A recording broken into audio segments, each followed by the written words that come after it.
Hello, and welcome to this video tutorial. This video covers the basics of creating a group booking. The group booking is the main record of the group. It is where the rooms are blocked, rates are set, and group charges are posted and paid. From the Groups module, click on the New Group option. You'll notice there are only a few required fields, but as usual, it's best practice to fill in as much as possible, so our example will use most of them. First, let's enter an arrival date. You can use the calendar or type in a date manually. Then specify a number of nights or enter a departure date. I'll make this for 31 nights. Our next field is Status, where we have two options available. Tentative lets us create the group as usual, including room blocks and rates, but the block will not deduct from inventory, nor can reservations be made from it. A sales manager might use this status if they expect to win the business, but the customer hasn't returned a signed contract yet. Definite status will remove rooms from inventory, and reservations can be made against the block. Let's select Definite for our group. The Group Taxes button lets us set up any tax exemptions that will apply to this group. In order to use this feature, we have to finish the booking, then come back to this button. The group code is a code of your choice. It accepts letters and numbers and cannot be a code already used in the system. To make this group easy to identify, I'll create my code using a combination of the group's name and the date. Then we fill in the group name. Don't let the small appearance of this field fool you. There's actually lots of space available.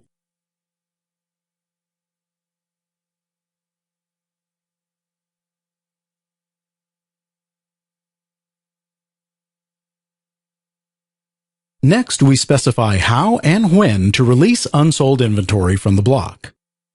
There are two ways to drop unsold rooms. The default method is to specify a cutoff date to release all unsold rooms. Simply enter the date you want these rooms to return to regular inventory. Guests have through the cutoff date to book from the block. CloudPM will then release any unsold group rooms back to regular inventory at the end of that day.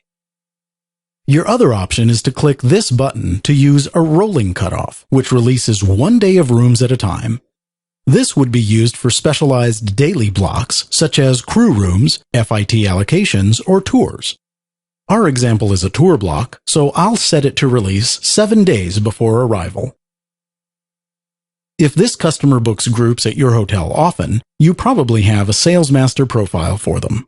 If so, click the ellipsis to search for and attach the salesmaster profile.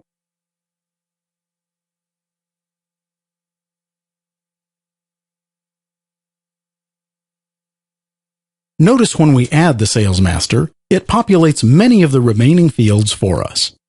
In addition, this group's room night productivity and revenue statistics will be included on the period-to-date and year-to-date reporting on the customer's salesmaster profile. If we did not select a group salesmaster, then it would be necessary to complete all remaining fields individually to complete the booking. I'll explain some of these fields even though they already populated from the salesmaster profile. Click the drop-down on the Sales Rep field and select the salesperson who booked this group. The group contact is already filled in for us, but we can select a different contact from their list if needed. Notice the address information changes along with the contact. This only happens if you've built a salesmaster profile. If you're not using a salesmaster profile, you'll have to enter this manually. Source tracks how this business came to book your hotel. It's a required field, which the salesmaster profile filled in for us, but this can also be changed if the source code doesn't apply to this particular group. Next, we have the Market field. This was also populated by the salesmaster, but can be changed if need be. Rate code is a required field. In this example, our customer has a negotiated corporate rate, which we'll use for this group as well. The booking method tells us how the reservations will be made. In this case, the customer will provide a rooming list. Our next fields are Packages and Special Requests. Packages are products and/or services that are bundled together and sold as part of a guest's reservation. Special requests are individual items rather than a bundle like packages, and may have a price or be offered free of charge. Any packages or special requests added here will automatically apply to all individual reservations. This group didn't purchase any special requests or packages, so I'll clear these by clicking the red X's. Comments is a free-form text field where you can enter any additional information about this group that might be important. These comments do not print on the confirmation or folio, nor do they carry over to the guest reservation. The next three fields, Travel Agent, Corporate Profile, and Booker, allow us to attach other types of profiles to the group. In this example, we have both a corporate profile and a travel agent. These will carry over to the individual reservations. Our next field is under the Billing section. This is where we can set up the form of payment the group will be using to pay any of their charges.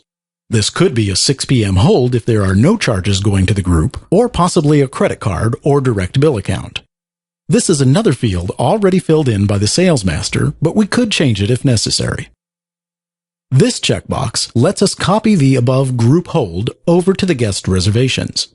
This is something the salesperson should verify when contracting the group. Each group could be unique.